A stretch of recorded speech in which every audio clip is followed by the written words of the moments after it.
El diván de Gladys. Un momento de complicidad. Gladys en éxitos.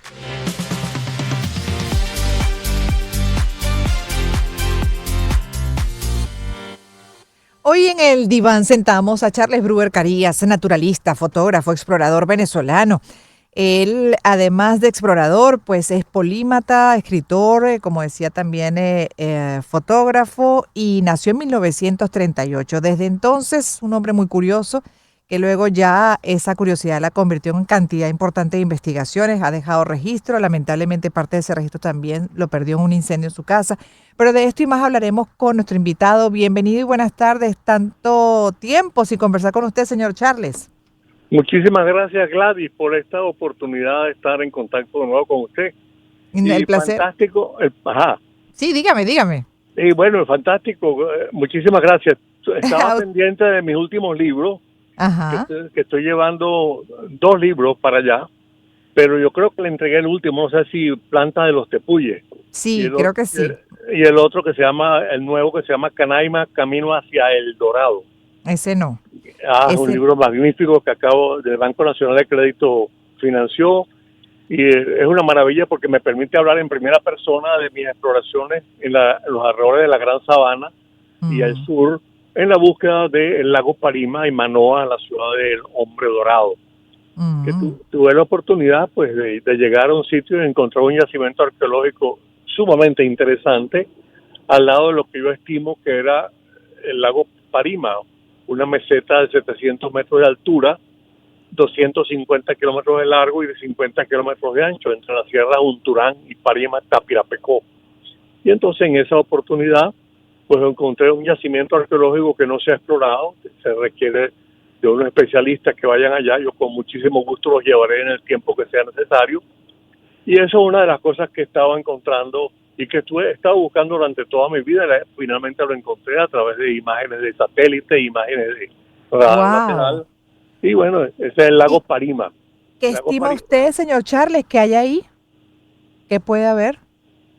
Nada realmente extraordinario, sino la historia de la ciudad de Manoa, la ciudad del Príncipe Dorado, la ciudad que Antonio de Berrío le informó al rey que había encontrado el Dorado, y que esa ciudad se encontraba en el lago Parima o Parime, y eso pues hizo que él escribiera un libro extraordinario que se llamó The Discovery of the Rich Empire of Guyana, la obra escrita más importante de Walter Raleigh en 1595. Y entonces esa obra pues dio a conocer por primera vez la geografía del norte de Sudamérica, porque España había prohibido a todos sus barcos que se pudiera conocer la existencia de los lugares que tenía España, y durante 100 años quedaron en absoluto secreto. Ese absoluto secreto lo rompe Raleigh haciendo el mapa de Guayana. En su libro The Discovery del Dorado. Y ese mapa, obviamente, y Raleigh, y después Schomburg. Yo he leído absolutamente todo y he estado muy en contacto con Antonio de Berrío, que es el que le da la noticia a Raleigh. Y entonces, pues eso es la información. Sí. Ahora, señor Charles, porque además esto es una entrevista de personalidad y bueno, estamos con lo último que ya está poniendo también a disposición del público que se interesa en todas estas cosas fascinantes, por cierto, hay que decir, pero también vamos a explorar, hablando de exploración, vamos a explorar un poco sobre su propia vida, justamente esa curiosidad de temprana edad, cómo la ha traducido en estas maravillas, en estos libros, en estas expediciones que además ya cuentan... Señor, ya está llegando. Es que estaba camino al estudio y aquí estamos haciendo la primera parte de la entrevista por teléfono, pero entonces vamos a darle chance. ¿Te parece, Gibran? Mientras él va subiendo la escalera, que además agotan a cualquiera, independientemente de la edad, le damos chance que se recupere. Vamos a hacer la pausa y entonces al regreso estaremos hablando con Charles Brewer Carías.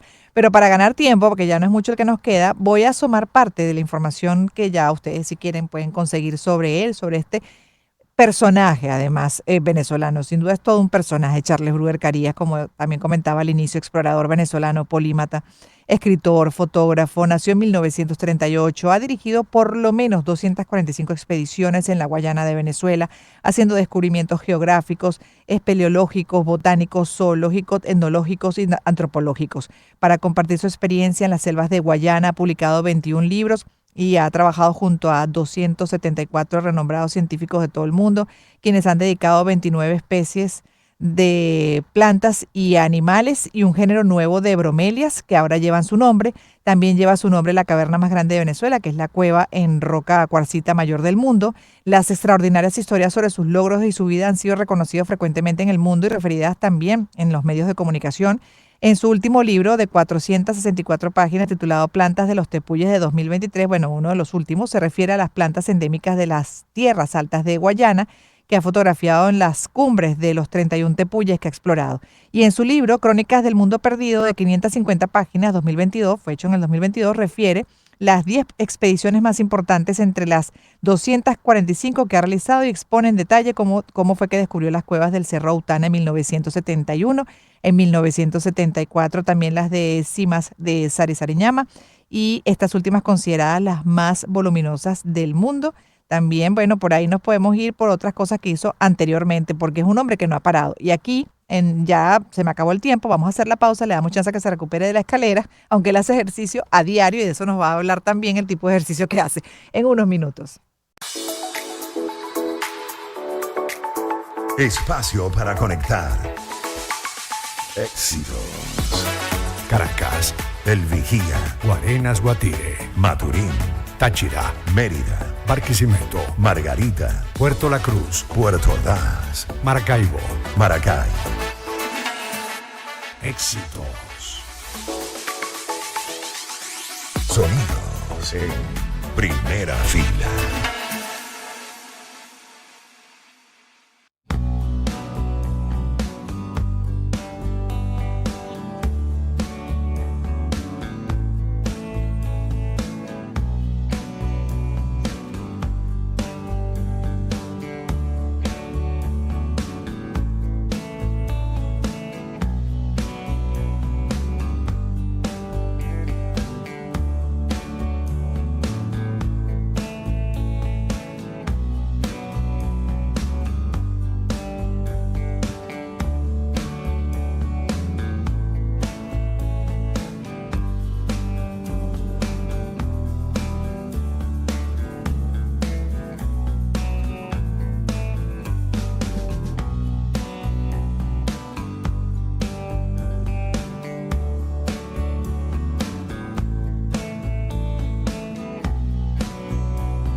Espacio para conectar.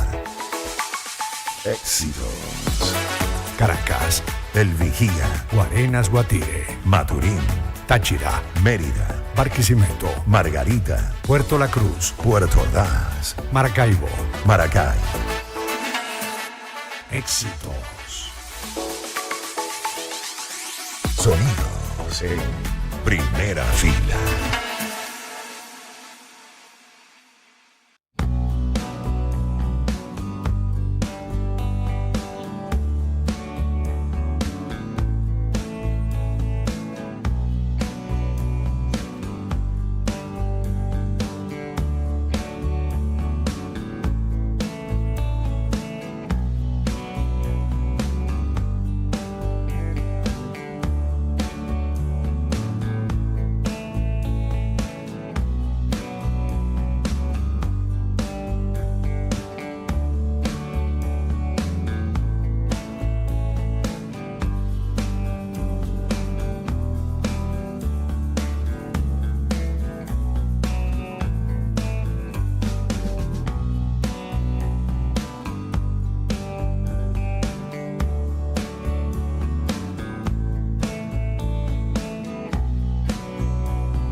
Gladys en Éxitos.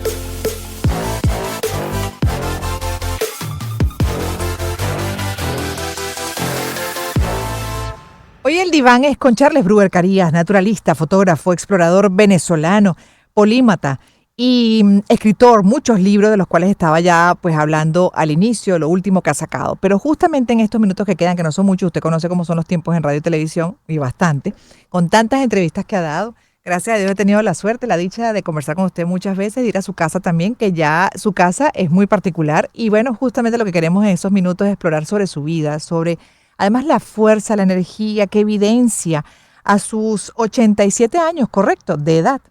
No. ¿No? 86. Ah, le sumé uno. ¿Cómo le fue con la escalera de la radio? A ver, vamos a empezar por ahí. ¿No llegó cansado? No, en absoluto. Ajá, porque eso yo quiero que usted lo cuente, por favor, porque eso es muy importante, explorando sobre su vida y cómo llegar también a los 86 años de edad. ¿Qué hace usted a diario? Importantísimo. Uno, le pongo atención a mi esposa, que me traía ahorita en el tráfico pues, realmente angustiado. Pero no, sí, le hago mucha atención a mi esposa y a mis hijos, en el sentido que como absolutamente de todo.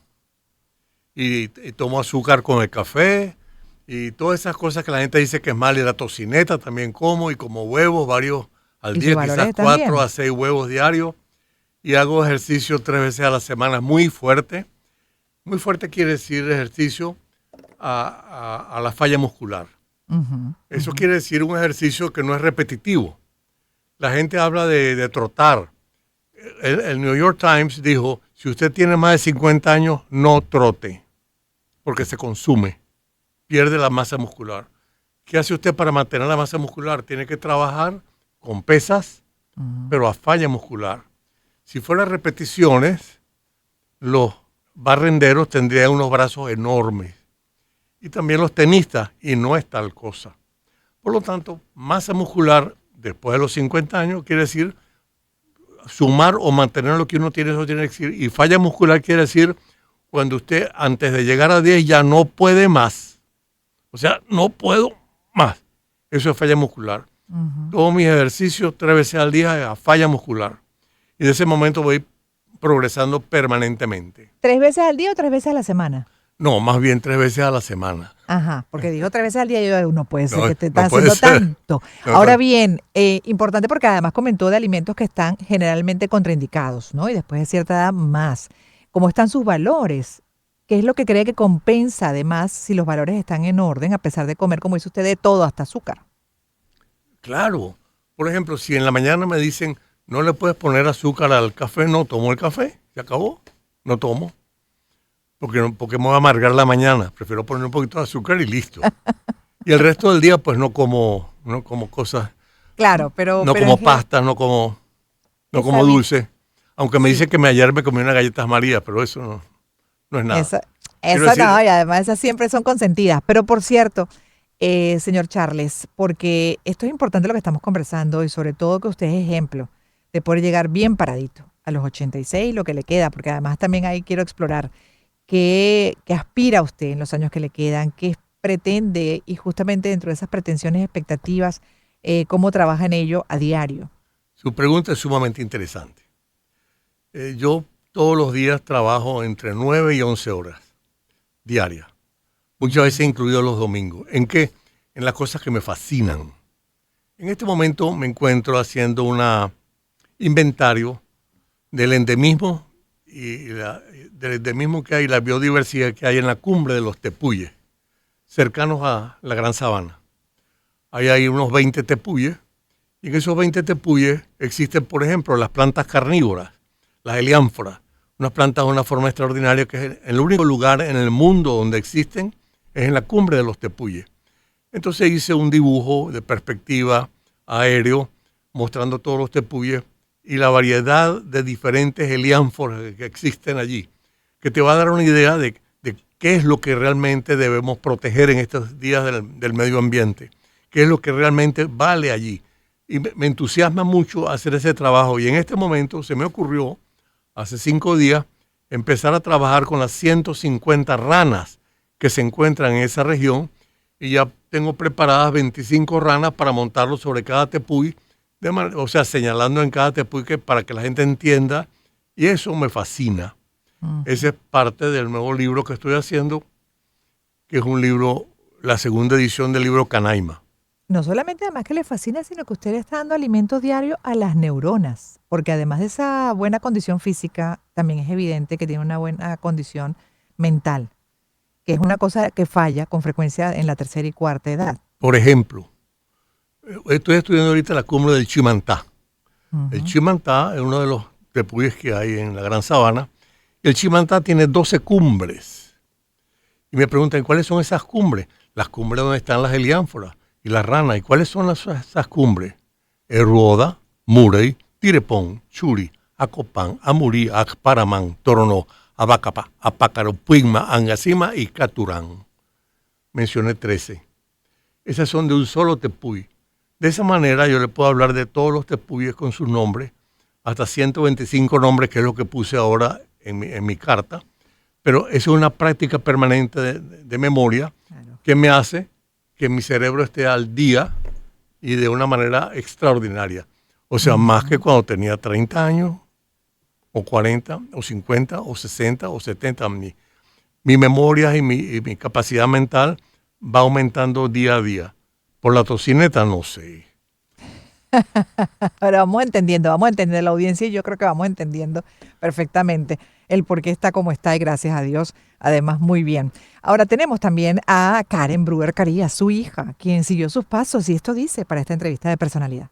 Mi Karen, mi hija, está en Instagram en @KarenExplora.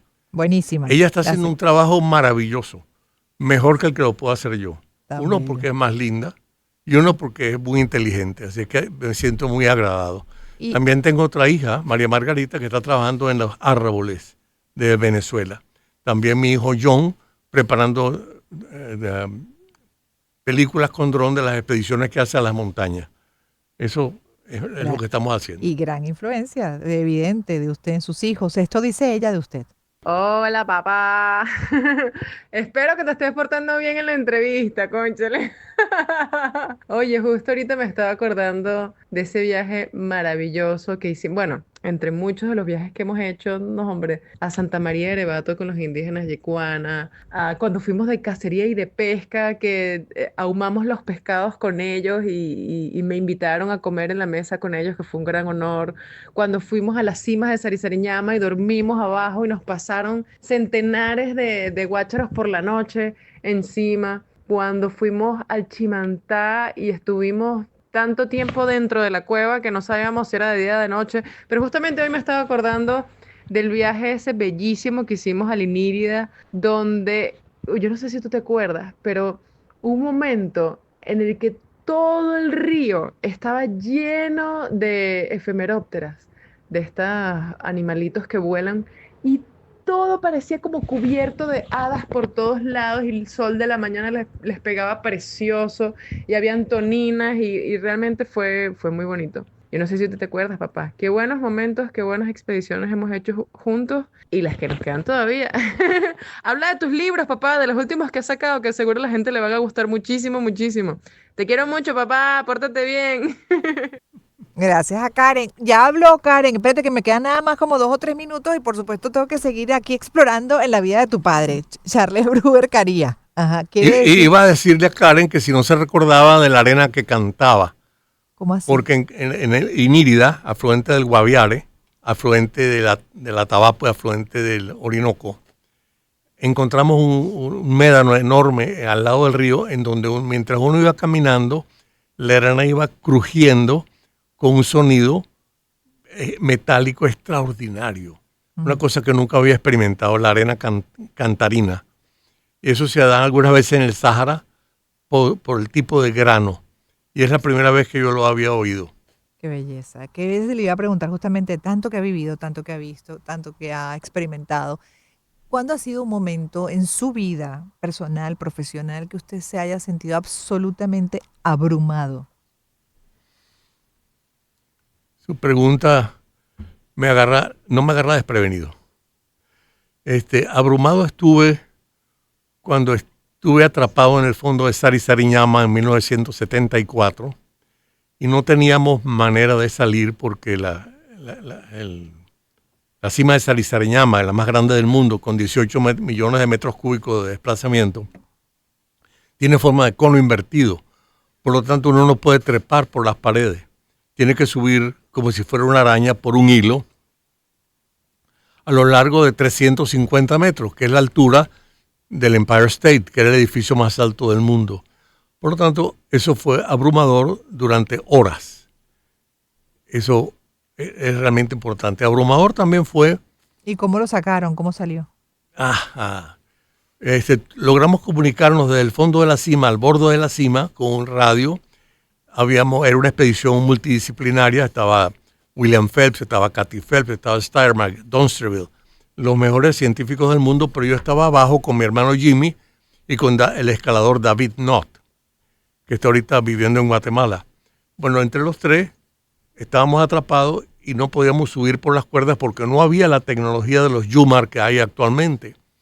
Por lo tanto, yo tuve que pedirle a Luis Armando Roche, que estaba haciendo una película magnífica con nosotros que se llamó Como hice hasta en el tiempo, para que fuera a mi casa en Caracas, buscara una escalera Electrón, una escalera muy estrechita, como de 15 centímetros, y que teníamos 150 metros, y la trajera en su avión, que nos la tiraran dentro del hueco y nosotros poder escalar una parte y la otra parte subir por la escalera Electrón. Todo ese proceso fue un proceso sumamente tenso, importante, y al llegar arriba, al borde arriba, sentí como si fuera un nuevo nacimiento, como si uno saliera del útero y viera por primera vez la luz del sol. Todo era mucho más luminoso. Sí, de hecho le quería preguntar, porque esto que acaba de contar, podemos también traspolarlo a las situaciones cotidianas, ¿no? Y en medio de tanto que uno le toca vivir en estos tiempos, que abruma y mucho, o puede abrumar y mucho, incluso a quienes están, sobre todo en Venezuela, ¿qué recomendación da? Y a propósito de lo que puedo pasar con frecuencia, de hecho, sobre la desesperación. Hay una frase en mi familia que me guía mucho en esos momentos, que inculcada sobre todo en la familia de mi esposo, y mi esposo la ha trasladado a la nuestra, que la desesperación mata o puede matar. Y sobre la base de eso y de lo que acaba de contar, en esa cotidianidad, cuando uno se siente abrumado, ¿qué recomienda usted? Bueno, ¿qué recomiendo hacer? ¿Qué recomienda a las personas cuando pueden estar en un momento de Le voy a contar una pequeña anécdota. Estaba dentro de la cueva que ahora tiene mi nombre, en la cumbre del Chimantá, la cueva más grande de Venezuela, se llama Cueva Charles Bruguer, y estábamos explorando una rampa, y en la rampa tuvimos que bajar, como era inclinada, no podíamos bajar de frente, porque era muy estrecha, ni tampoco de espalda, porque nos íbamos a sentir atrapados. Estaba yo con mi amigo Federico Mayoral, y decidimos bajar esa rampa. Estábamos también acompañados con unos espeleólogos checos de altísima entrenamiento, checos y eslovacos, o de conocimiento, y decidimos bajar dando vueltas como si fuéramos un cigarro por la grieta, porque la grieta no nos permitía incorporarnos, una grieta como de 70 centímetros. Y entonces, mientras íbamos rodando, él empezó a reírse. Y cuando llegamos abajo, y era un trecho muy largo, quizás eran 30 metros, 40 metros, le dije, ¿pero qué es lo que te pasa, chico? ¿Por qué tú te estás riendo en esta cosa tan importante? Es que me dio mucho miedo. Se reía del miedo. Pero genial, es un gran recurso, sin duda, ¿no? Para bajar además la ansiedad propia de la desesperación, un momento de desesperación, desafiante, extremo. Y ya se nos acabó el tiempo, me están indicando, pero por supuesto quiero saber, además de esa dinámica personal, ¿qué es de la vida del samuro que tiene como mascota en la casa o tenía? Caramba. Es el samuro, y después una guacharaca que nos llegó también a la casa. Unas cosas muy, no trágicas, pero muy tristes. El samuro venía y lo teníamos dentro de la casa, claro, y el jardín, y comía todos los días. Comía tanta carne como la que comía yo. Se comía un bistec diario. Una cosa extraordinaria. Y lo llamamos Samira. Y mi esposa le tenía muchísimo cariño a Samira, y todos los días la alimentábamos perfecto. Un día, ¿qué pasó? Había una turbulencia de samuro y se baja un samuro macho. Y Samira se le queda viendo y de repente sale volando con el samuro macho. Y nosotros, pero odiándolo. Y se puso a dar vueltas, Mi esposa empezó a llamarlo, Samira, Samira. Y Samira se bajó del cielo y regresó otra vez ahí. Pero eso fue momentáneo, porque al día siguiente volvieron los samuros, se llevaron a Samira, y Samira más nunca regresó. Eso es muy triste. Para pero ustedes. Eso es lo que pasó con la samurita esa extraordinaria. Para ustedes, pero para ella no. Encontró a su comunidad. Y claro, por eso estuvimos tristes, pero después nos dimos cuenta que la tristeza era momentánea, porque ella era feliz. Veíamos las turbulencias de samuro y le gritábamos y la llamábamos, y más nunca la vimos. Sí, bueno, pero tener un samuro no es usual como mascota. Por eso que usted es un personaje. No, pero también tuvimos una guacharaca criada que nos la trajeron como un pichoncito que la consiguieron en la calle, que se le iba a comer un gato, no sé qué. Decidimos criarla. Mientras estuvo la pandemia, esa guacharaquita estuvo con nosotros, y si uno no se acostaba, ella se venía y se acostaba al lado de uno. Y si salía volando porque la dejábamos libre. Salía por el jardín y de repente entraba por la ventana y se acostaba al lado de nosotros. Y era una identidad permanente hasta que vino un guacharaco y se la llevó. Otro más, ya sabes, que tiene. Para nosotros fue una tragedia, pero bueno. Pero los que le llegan ahí, bueno, gracias a Dios, que están muy activos, además, de todo punto de vista, que siguen su vida, como usted también, y le deseo larga, saludable, próspera, feliz, con las cosas que le encantan, que las pueda seguir haciendo. Debo vivir muchos años porque mis abuelos vivieron muchos años, mis bisabuelos también, y estoy preparado para ello y tengo varios libros en cadena para escribir. Gracias, Gladys. A usted, señor Charles, gracias por los minutos que nos ha dedicado, por haber ido hasta el estudio, sé el esfuerzo que significa, pero bueno, para usted es poco, además como explorador y con esa condición física y mental. Gracias, que lo haya disfrutado, cuídese mucho, nosotros lo disfrutamos muchísimo. Charles Bruguer Carías, también naturalista, pues conocido referencia por ser naturalista, fotógrafo, explorador, escritor de libros. Pueden buscar los últimos también, de los cuales habló al inicio de esta conversación, de este diván de lujo. Gracias una vez más, a ustedes también gracias por la compañía, gracias a todo el equipo que hace posible programas como este.